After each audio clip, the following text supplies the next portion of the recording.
Hi everybody, it's Galactic Man Larry here again with another Action Force action figure review, and today we have in front of us the Swarm Trooper and the Swarm Gear set. And yeah, first of all, the Swarm Trooper was part of Wave 1, I remember. This is the reissue. You can see it there with the window, of course. The illustration at the side, I don't know, someone told me it could be from Bobby Vala himself. I don't know, just don't know. But we have a cohesive artwork style, or same artist, or at least two artists, whatever. Here you have the file card. If you're interested in reading that, pause it now and read it. Two action points, Valaverse.com, social media where you can find Action Force, I guess. And yeah, that's it for that. This is the illustration for the gear set, looking all good, showing the actual things you get, or some of them.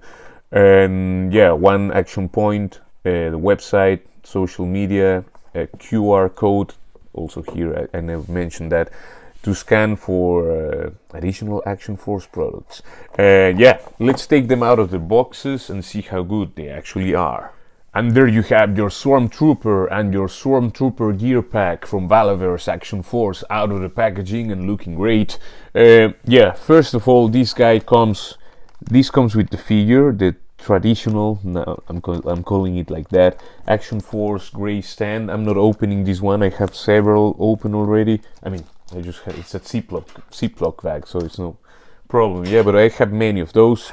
And I'm not opening that one because we have a special one with the pack, the gear pack, you know, this yellow translucent base, and this is stand, sorry, and this is the one I'm of course assigning this guy, or the scarabs I've had for several months now, or a year, I don't know. The gear pack comes also with this grenade launcher that I have from the, it came in a gear pack at the beginning, I don't know, and I have it from the Sergeant Slaughter version 2, and it has this yellow paint here to make it distinct that it belongs to the Swarm. That's from the gear pack as well as the MP7. This is an actual weapon that exists. I mean, it looks actually, yeah, pretty much very close to an Uzi, and but with some additional parts, you know, the suppressor, the scope, and whatever. But it looks nice with the yellow accent, also belongs to the Swarm. The gear pack comes also with this shield, translucent plastic with gray paint for the hive symbol here, and for the grip here on the back, or the handle. Yeah, looks very nice, of course. I mean, not of course, but I mean, it looks very nice. And yeah, you can give it an angle, you know, it has all this pattern which is 3D and very nice. It's a nice piece, you know, if you're gonna have like a boss of kind of character here, of course, I mean, like a bee, you know, or something. Yeah, you have to, I mean, it could tend to look ridiculous or childish or whatever, but it still manages to look, I mean, of course, it's some kind of insectoid swarm of troopers, and they have this thing, you know, you start thinking of honey and bees, you know. Anyway, the thing is that Valaverse managed to make this look cool. That's what I mean. I mean, it's fantasy, it's sci-fi, military fantasy, whatever, and it does look cool. And I like the thrusters here, or all the details. The thing is cast in kind of hard black plastic. This is a hollow piece. I mean, of course, two separate parts glued together. Has a bit of paint here to simulate like a thrusting action going on, like, and the wings are ratcheted. They have two positions going up and down, you know, each wing. You see the Hive logo again, and yeah, nice piece. Now this is what comes with the figure. This is like his rifle thing, weapon, whatever. It's unique to the Hive, I guess. And yeah, I don't know if this exists in real life, but it does look, I mean, the midsection of the weapon is very specific looking. If you would take everything off, it would look like a thick sidearm, you know. Yeah, but I like this very unique, different weapon. It has a V there. Is that for Valaverse, or yeah, I don't know. He has this knife we've seen many times already with the line. I mean, with the Steel Brigade and some other characters. Black plastic with the blade painted silver. The gun, the sidearm, whatever, many other characters have also included. Of course, all of the weapons have a port there for a, is that a 3mm? A little port there for a, for a blast effect. 1mm, whatever. He also comes with a set of hands. I mean, I have him now with a trigger finger and a gripping hand because I want to always have the shield on. You have 2 gripping hands. You have 2 trigger finger hands that come equipped on the figure. You have a pair of fist hands because why not? I mean, yeah, you always need those. Now I have quite a lot of hands. I am starting to make my hand beans already, and yeah. And weapon holding hands, but I mean, I won't ever complain for figures having more stuff than less stuff. Now the figure itself, you can see he has his the head. First of all, it's you can see the peg there in the ball peg inside of the head. It's very easy to pop, just as the Scarab's figure I have also. This very nice insectoid translucent yellow plastic. I mean, the plastic is not insectoid, but I mean the eyes, or whatever they're called, on this helmet. Very nice gunmetal gray with silver accents. As you can see, you pop it back on really easy, and of course now it will be just like that. The chest is of course the same body like a Delta Trooper, the midsection. The legs are the ones that I also share with the Scarabs, which came after. I mean, that came out in wave 2 or 3. It was wave 2. The arms are also the same that the Scarab also has, but this armor is unique to these guys. So, to just let you know that. The holster in this case is not like a floating piece that you can detach. It's really glued there in position, but I mean, it's not part of I mean, the armor here is part of the sculpt, and it's not bits that you can take off. This copy has a bit of a loose the joint there in the legs is falling down. The drop down mechanism in this side, and this side is super stiff, I guess. Now, articulation wise, this guy can look up that far, which is very nice. He can look down that far. He can turn all the way around, has, let's say, a little bit of, which is good, a little bit of attitude if you want it. It has a ball hinge, but again, it does have a little bit of, I mean, it's more than a little bit, could be better, but it's better than many figures that have no range to do none of that. He has decent, I mean, again, the Delta Trooper body in the midsection, I mean, the torso and the abdomen. So you have the butterfly joint that can go backwards that far and forwards that far, so you have some actual butterfly joint action there. Cross action, and his armor has I mean, it's not super thick broad to the side, so it kind of allows the butterfly to do its thing, so that's good. The arms, I mean the shoulders, you have to, if you want to bring them up, you have to, at least in my copy, I have to do it like this. Like I do this, and then I turn inside of the butterfly cap, or whatever that piece is called, that's how I call it. And you have like the T-pose, but nothing more, because this plastic from the traps, it's too intrusive and it will actually scratch. You can see maybe a little line there in my shoulder armor from the figure, or this side even. That's a bit of a shame that they didn't give a bit more clearance, or in this case maybe cut a bit of that plastic floating there, I mean, for the aesthetic thing, it rounds it. It's, there's still a gap there, but somehow I have the feeling, I mean, this guy maybe could have thicker arms and a bit larger shoulders. Of course, they would have to fix that thing. I like how it looks, and I like the original design of the character, but this and the Scarab, I'm a bit like, the arms are a bit on the, I mean, if they have some armor on top of them and all of that, the arm must be really untrained, you know, unless these guys are just like robots and, you know, they don't need muscles, you know. Yeah, well, as you can see, it has a bicep cut that can go all the way around, double jointed elbows, pinless, that can bend that far. I think that will be more than enough.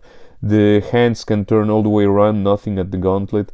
And this, I mean, all hands have horizontal swivels except the trigger finger hands, which of course have vertical swivels, as they should.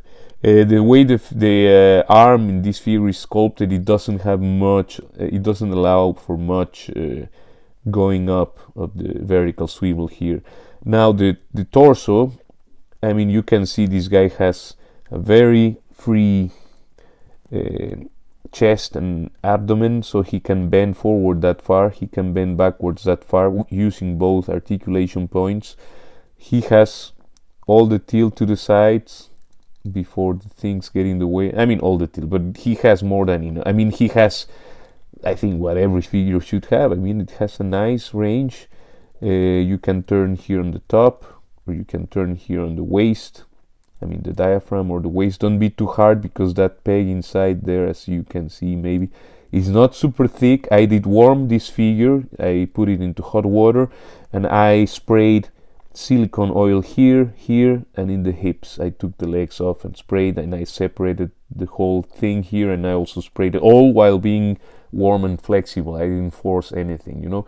Now it's cold again, and yeah, but now I can move everything, and look, this moves very smoothly. And I don't put like insane amounts of silicone oil. I just let like a little bit, you know. That what feels like enough, like I'm covering the whole inside of the cap where the ball joint gets in, you know. Again, you can turn actually here, like I wouldn't do it all the way around because it's an oval shape, but he can turn that far.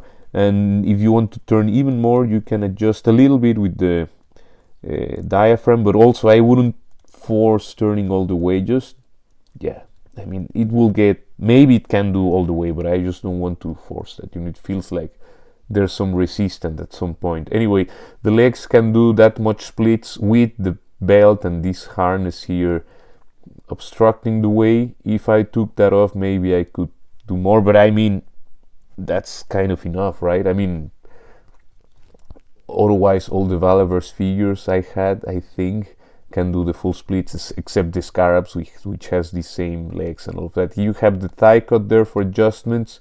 You can kick forward that far. That's already with the drop down, because that leg activates. It's, I mean, the drop down is loose, you know. But yeah, so he does benefit from that thing. Again, I'm not the fan of fragility for movement, but I mean, every line that does that, I'm always like, oof, I hope it will endure the time, the pass of time and posing, you know. But yeah, again, these are oiled, so I'm not forcing the plastic. The knees can bend that far, double jointed pinless knees. Yeah, I mean, of course, it gets a bit broad, but it's not terrible. Nothing at the boot. It's a bit of a shame, but I mean, the way the armor is, I don't know if you will miss that. It's not the, in my opinion, most important point of articulation. I mean, no, I didn't say that.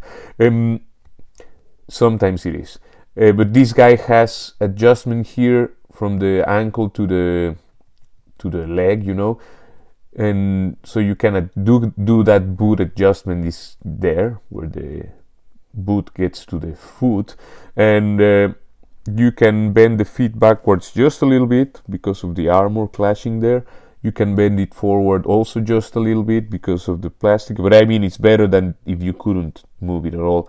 And you have a very, in this case, the ankle pivot is very, it's a bit limited, but it does give a little degree of adjustment, you know. And there you have your stormtrooper fully equipped with shield, wings, one of his weapons in hand, and the rest, like the sidearm and the knife, holstered. And I gotta say, this looks amazing. I would like to have more space and a bunch of these guys all geared up. But for the moment, this one will do, just as to know how the figure is and to be able to say, hey, I had this guy, I like it, and maybe one day I'll get me more.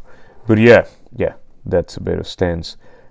A really nice looking figure, and it has nice articulation. Again, you just have to be careful that you hit it before you start using it, I mean, posing it, a lot of that. As soon as you feel like something is stiff, don't force it. That's my point. And there you have the Valaverse Action Force Stormtrooper with the gear pack, next to Snake Eyes, the Extremis Armor, Iron Man, a Dark Trooper, and a Crimson Cobra Bat. Next to Marvel Legends, Deadpool, Black Series, Mara Jade, and Wicked, Spider-Man and Psylocke. Next to a Cobra Viper, Ayla Secura, a Scarabs, and a Stormtrooper. And next to Eclipse, Pandora, and a custom Steel Brigade Delta Trooper into Steel Brigade with the gear pack, And yeah, again, this is a great figure.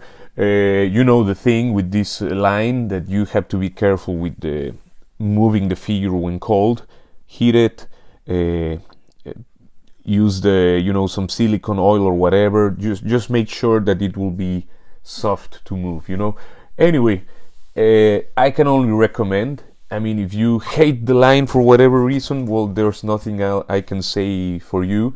I think you should give it a try if you haven't yet, because it just adds to the options. I mean, if you're a G.I. Joe fan, as I am, having Action Force just make the thing larger and greater, cooler, because you have the Cobra as always and G.I. Joe, and you have these other characters. It can be like an other division from whatever. It's just more figures that pass together, and that's how I see it. It's just better for us collectors. Not better for the wallet maybe, but better for the shelf. So please take care, give a like, subscribe, comment, share, all of that good stuff, and I will see you in the next one. Ciao, ciao, ciao.